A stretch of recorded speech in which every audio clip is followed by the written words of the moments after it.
రాజ్యం ఇస్తామంటే రాజ్యం ఇస్తేస్తానని చెప్పి నీ కొడుకులు ఇవ్వరేమో అంటే నేను పెళ్ళే చేసుకోనని చెప్పిన వాడు యావత్ ప్రపంచ చరిత్రలో భీష్మ పితామహుడు ఒక్కడే. అటువంటి వాడు భారతదేశంలో పుడతాడమ్మా, మరో దేశంలో పుట్టాడు. ఈ దేశం అటువంటిది, ఈ మట్టి అటువంటిది, ఈ నదులు అటువంటివి. నన్ను అడిగితే ఇక్కడున్న ఆకాశం కూడా పవిత్రమే. ఆ దేశం గొప్పతనం, దైవం గొప్పతనం అర్థమైతే మన జీవితాలు బాగుంటాయి. ఎందుకు ఇన్ని తప్పులు చేస్తున్నాం మనం? అందుకోసం చెబుతున్నాడు ఇక్కడ, చావన్ కాలము చేరువౌటెరిగియున్ చాలింపగాలేక. 80 ఏళ్ళు దాటే రేపో మాపో యమధర్మరాజు పిలుస్తాడు, వెళ్ళిపోవాలని తెలిసి కూడా చాలించలేడు.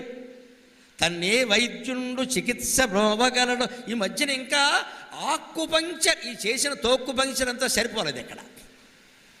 ఆయన ఎవడో టీవీలో ఏదో చెబుతున్నాడు రా వైద్యం, ఇది చెబితే నీకెందుకు? 80 ఏళ్ల వాడికి, అది 30 ఏళ్ల వాడికి అవసరం.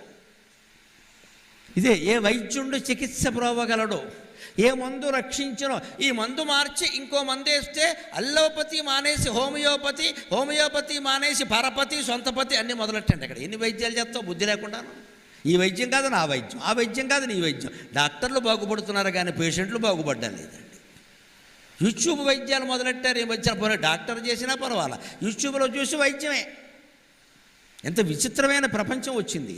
దానికి విరుగుడండి ఇది. ఎందుకు? వైరాగ్యం తెచ్చుకుని సుఖంగా ఉండొచ్చు కదా. ఎందుకు ఆ వైద్యం? ఎన్ని లక్షలు ఖర్చు పెడితే అవుతుంది? ఇక్కడ 32 పళ్ళల్లో 30 ఊడే. ఏమంటాడంటే ఆ 30 ఉంటే ఇంకా ఏదో మనుషుల ప్రాణాలు తినేసావు, పెళ్ళాం బుర్ర తినేసావు, ఇంకా తిన్నది చాలు ఊరుకు, ఇంకా ఏదో తింటాట. ఈ పళ్ళు గట్టించాలి. పళ్ళ చెట్టు పొద్దున్నే దాన్ని తీసుకుని తోవుకోవడం ఎంత విచిత్రమో, మళ్ళీ లోపల పెట్టుకోవడం ఏమిటిది? ఎంతకాలం దాన్నే ఆక్షేపిస్తున్నాడు.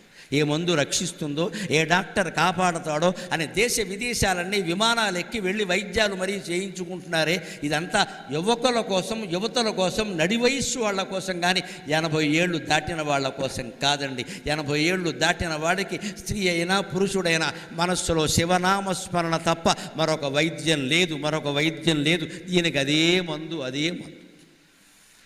జీవశ్రాద్ధము చేసి కొన్న యతియున్. ఇదో విచిత్రం. హిందూ ధర్మంలో ఇదో ప్రక్రియ, జీవశ్రాద్ధం. మనకి వినడానికి కూడా విచిత్రంగా ఉంది. బతుకుండగానే ఒక్కొక్క జ్ఞాని తనకి తాను శ్రాద్ధం పెట్టుకుంటాడు, తద్దినం పెట్టుకోవచ్చు. దానికి మంత్రాలు ఉన్నాయి, దానికి శాస్త్రం ఉంది. జీవశ్రాద్ధం బతుకుండగానే,